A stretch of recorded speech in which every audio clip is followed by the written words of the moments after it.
Today's session is on strain energy methods as part of the S4 mechanical course on advanced mechanics of solids. I am Dr. S. Jose.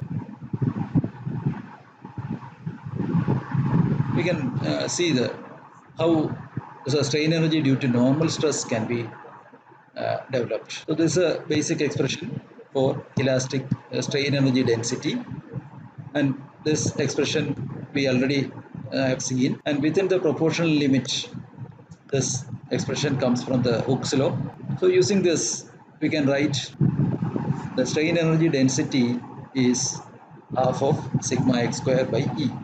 This can be used in this expression du by that expression, and this one can be combined to write like this: du is equal to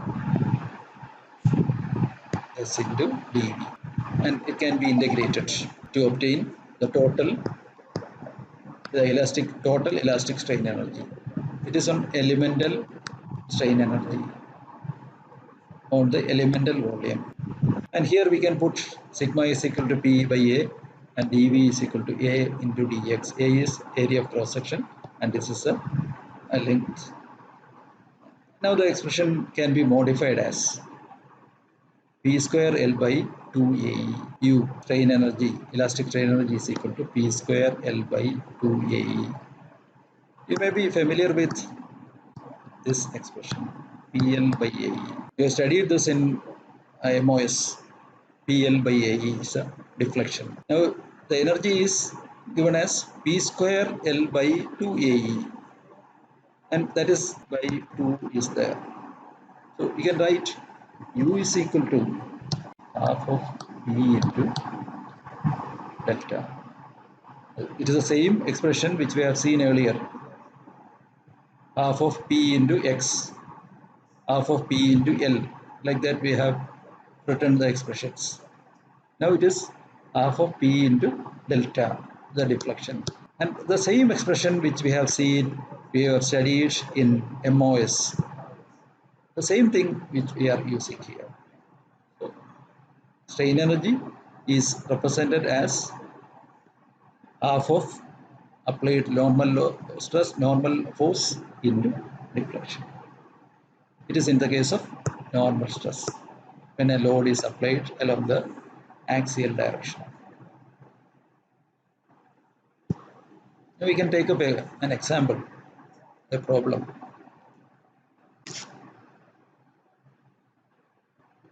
You can read this question. This is a typical problem which can be used, which can be asked for the examinations. In the case of a normal of a body applied subjected to normal stress.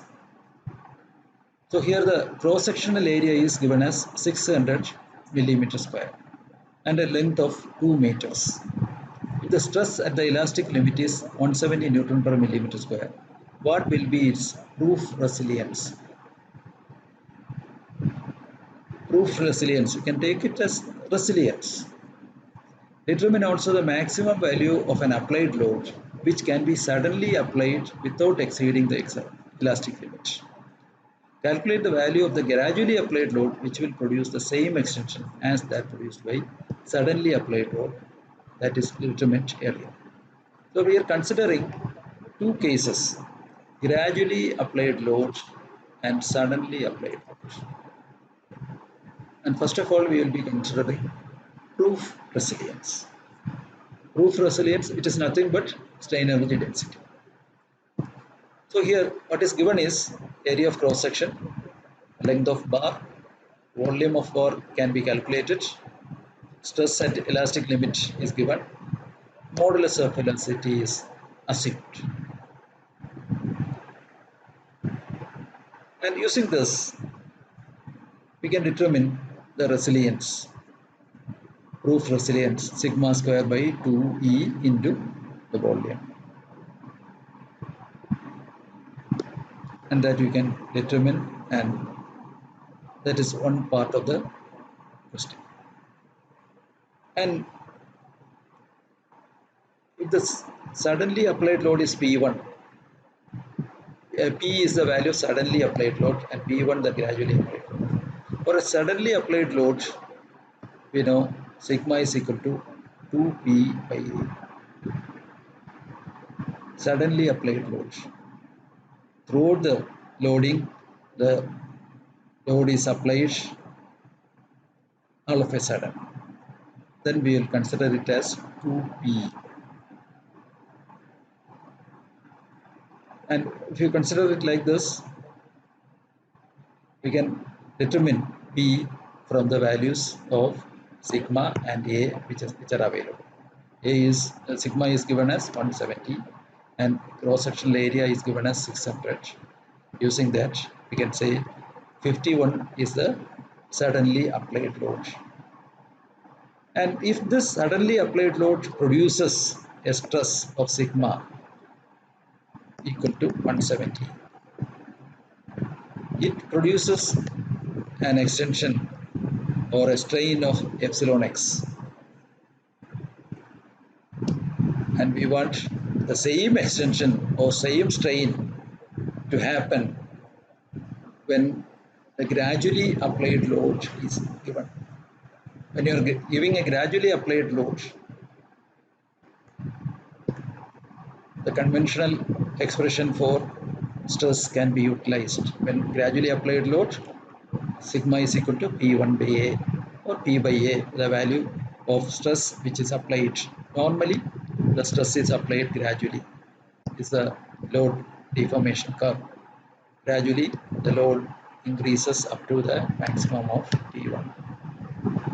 And in that case, stress is equal to P1 by A. And P1 is not known, sigma is available, sigma and A are available. Using that, we can determine what is the value of gradually applied load to produce the same stress of 170 Newton per millimeter square. That will produce the same strain and same extension. So this problem utilizes only the basic principles. The basic principles used in this discussion. The only thing which we use here is the proof resilience, the strain energy density, that expression alone is used. There is nothing related to what we call as strain energy methods. That we are coming to that topic only. We have seen the basics related to the strain energy density and evaluation of strain energy. How the strain energy can be evaluated, starting from strain energy density and the particular type of loading method which we are using. Okay, sir. Now we are going to consider different types of loading. Already you have seen the expression for strain energy due to normal stress. And when a shear stress alone is applied, how the strain energy expression, what will be the expression for shear stress? When the pure bending is applied, what will be the difference? And like this, we can have different expressions for strain energy upon different types of loading. And these are the expressions. The first one we have proved. The proof has been explained. Using the same approach, starting from the basic principles, we can show that when a shear stress of tau xy is applied on a body of volume V, this is a volume, G is the modulus of rigidity. Modulus of the rigidity of the material. It is a material property. So here the load is the shear stress. How much shear stress is applied on a body of volume V having a modulus of rigidity of G. Now in the case of bending, here it is m square. M is the moment which is applied. L is the length of the beam, and E is the modulus of elasticity, and I is moment of inertia. A similar expression you may have studied in your MOS class. And in torsion, in a torsional loading, we will be applying a torque.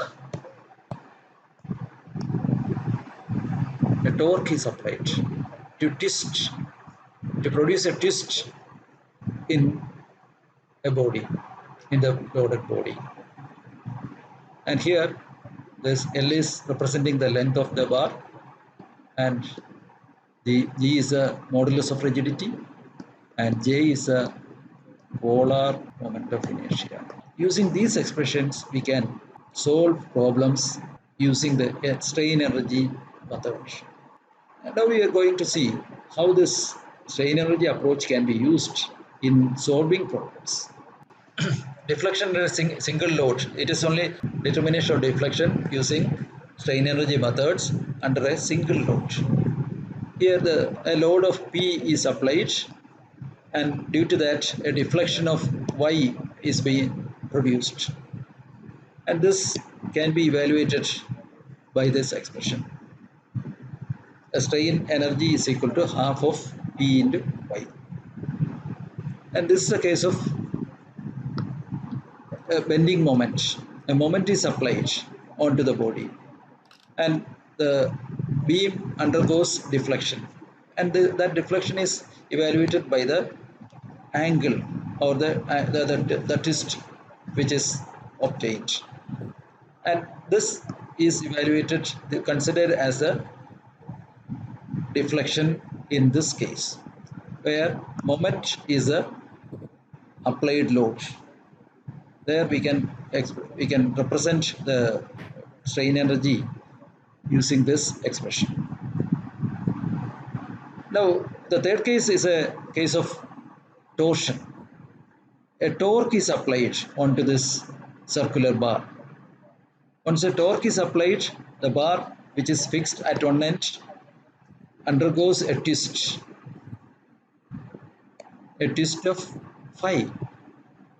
So torque T is applied, and that produces a deflection of phi, which is the angle of twist. Here the strain energy is half of T into phi. So these three expressions we can use to find out the deflection. Once a problem is given, we can determine U using the expressions which we have developed earlier. Then P is the applied load is known to us. Using that, Y can be determined, or theta can be determined, or phi can be determined. This deflection can be determined.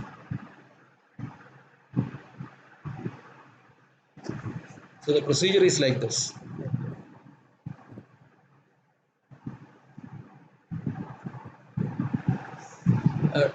Strain energy density is to be determined and to integrate to obtain the strain energy.